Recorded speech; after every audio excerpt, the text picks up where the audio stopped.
Hello everyone, today we'll be looking at the GALS, GALS, which stands for Gait, Arms, Legs, and Spine. It's a musculoskeletal examination to screen for musculoskeletal disorders. So the document that you're looking at here is by Arthritis Research UK. You can Google Arthritis Research UK examination of the musculoskeletal system, and you can find this PDF and download it version for yourself. I'm gonna read through this first, and then in the end I'm gonna summarize it in a way that is easier to memorize, I hope. Okay, so without further ado, let's start the musculoskeletal examination. Screening examination for musculoskeletal disorders, GALS. By the way, if you want to go straight to the summary, you can skip to the back of this video, and I'll put a link to the timeline in the description below.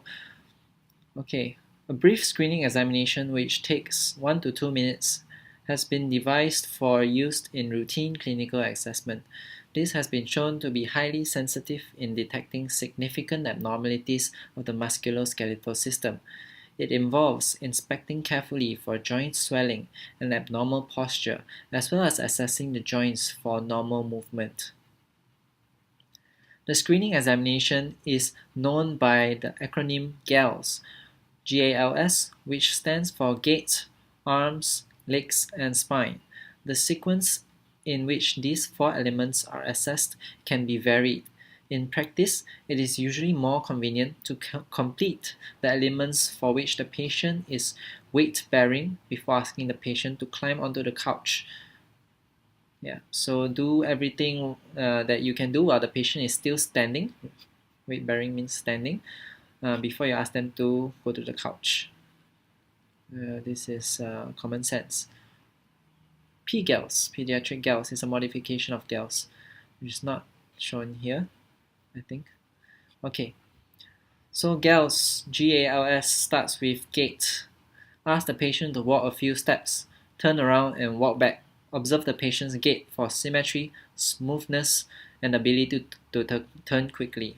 With the patient standing in the anatomical position, if you know the anatomical position is straight, standing straight, facing the front, palms facing forwards.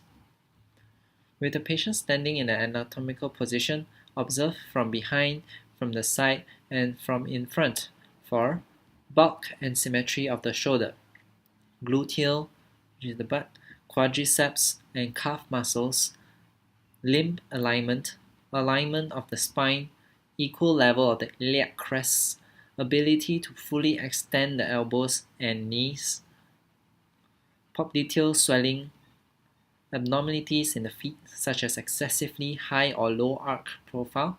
People with flat feet have a low arch profile, clawing or retraction of the toes, and or presence of hallux valgus. Figure 6. I don't see figure 6. I don't see a hallux valgus here, but it is the front, back, and side. Right. After gait comes arms. Gait, arms. Arms. Ask the patient to put their hands behind their head. Assess shoulder abduction and external rotation. So when you put your hands behind your head, you will automatically be doing shoulder abduction. AB, abduction. B stands for buka in Malay, so you can remember like that. Buka means open, and external rotation, and elbow flexion. These are often the first movements to be affected by shoulder problems. With the patient's hands held out, palms down, fingers outstretched, observe the backs of the hands for joint swelling and deformity. Ask the patient to turn their hands over, look at the palms for muscle bulk and for any visual signs of abnormality. Ask the patient to make a fist, visually assess power grip, hand and wrist function, and range of movement in the fingers. Ask the patient to squeeze your fingers, assess grip strength. Ask the patient to bring each finger in turn to meet the thumb, assess the fine precision pinch. This is important functionally. Next, gently squeeze across the metacarpophalangeal joints to check for tenderness suggesting inflammatory joint disease. Be sure to watch the patient's face for non-verbal signs of discomfort. So you close his eyes and grimace if it's painful. So we're done gait, arms. Now we're moving on to legs. With the patient lying on the couch. So now you lie the patient on the couch. Assess full flexion and extension of both knees, feeling for crepitus. With the patient lying on the couch, assess full flexion and extension of both knees, feeling for crepitus. So you need to put your hand on top of the kneecap. One hand on top of the kneecap, one holding the shin just above the ankle to move the knee, to bend the knee. And you can feel with your hand above the kneecap whether there's any sort of like crackling or vibration feeling. This is known as crepitus. Next, with the hip and knee flexed to 90 degrees, holding the knee and ankle to guide the movement, assess internal rotation of each hip in flexion. So internal rotation of the hip. This is often the first movement affected by hip problems. Next, perform a Patella Tap to check for knee effusion. Slide your hand down the thigh, or they're teaching you how to do a Patella Tap. Slide the hand down the thigh, pushing down over the suprapatellar pouch so that any effusion is forced behind the patella. When you reach the upper pole of the patella, keep your hand there and maintain pressure. Use 2 or 3 fingers of the other hand to push the patella down gently. Does it bounce and tap? This indicates the presence of an effusion. So it looks like this, doing a patella tap. From the end of the couch, inspect the feet for swelling, deformity, and callosities of the soles. Callosities, I think, are thickened skins because of excess friction on that area. Squeeze across the metatarsophalangeal joints to check for tenderness suggesting inflammatory joint disease. Be sure to wash the patient's face again. So we have done gait, arms, legs, and now we're moving to the last part, which is the spine. With the patient standing, inspect the spine from behind. So you're doing standing and then ask them to go to the couch and then you're standing again. We can actually rearrange this so it's more conducive. Take note of that. Okay, spine. With the patient standing, inspect the spine from behind for evidence of scoliosis and from the side for abnormal lordosis or kyphosis. Next, ask the patient to tilt their head towards each side, bringing the ear towards the shoulder. Assess lateral flexion of the neck. This is sensitive in the detection of early neck problems. Ask the patient to bend to touch their toes. This movement is important functionally for dressing, but can be achieved relying on good hip flexion. So it is important to palpate for normal movement of the vertebrae. Assess lumbar spine flexion by placing 2 or 3 fingers on the lumbar vertebrae. Your fingers should move apart on flexion and back together on extension. Okay, I think that's all. So, GALS, gait, arms, legs, and spine. How do we do this? Okay. Since this one is with the patient standing and you're gonna inspect, we've actually done this in the gait part, right? With the patient standing, inspect the spine from behind for evidence of scoliosis and from the side. So you're looking at the patient from behind and from the side, which we have already done here. Looking at them from behind and from the side. So at the same time, you observe for spine. So you don't have to repeat this part. Yeah, this part here already covers for that.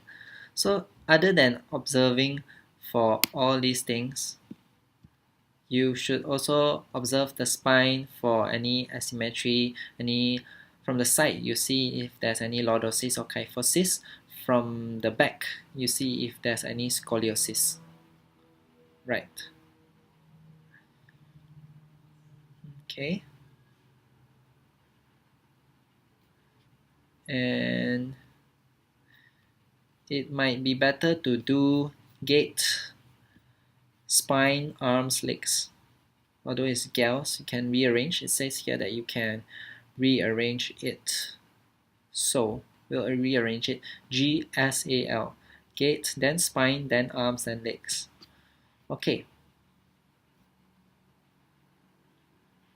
So first gait, ask the patient to walk a few steps, then turn back. Then after that, you observe the patient from the front, from the side, and from the back for any abnormalities, including the spine abnormalities. And look at the elbows, make sure it's straight.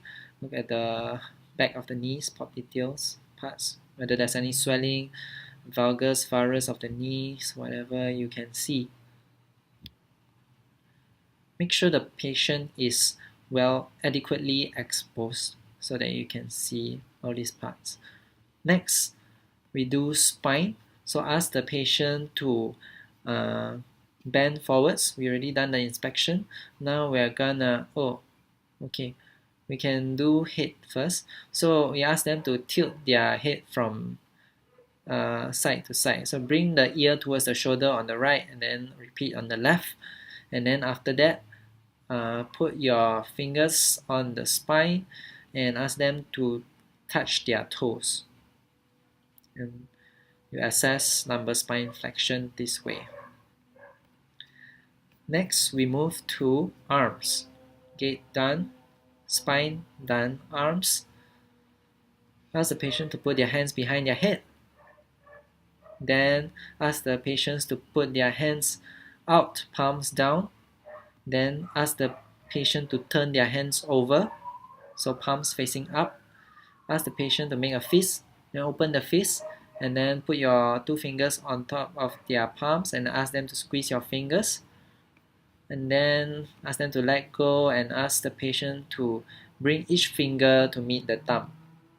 Then gently squeeze across their MCP, metacarpophalangeal joints. So gait done, spine done, arms done. Last part, legs. So now, after you've done everything that you can do while the patient is standing, ask them to go to the couch and lie down, and then you assess their legs.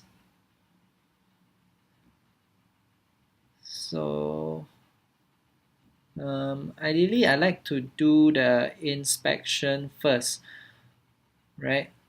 Before you touch anything, it's a good practice to do everything in the order of inspection, palpation, palpation, percussion, and auscultation, right? IPPA. Inspection first, so we do this first from the end of the couch. Once you ask them to lie down on the couch, from the end of the couch, inspect the feet for swelling, deformity, and callosities of the sole first. So inspect first, then after that, you touch the patient. You assess the flexion of the knee. Remember, put your hand on the kneecap so you can feel for the crepitus. And then with the knee bent at 90 degrees, you assess internal rotation of the hip. And then you do a Patella Tap. And squeeze the MTP.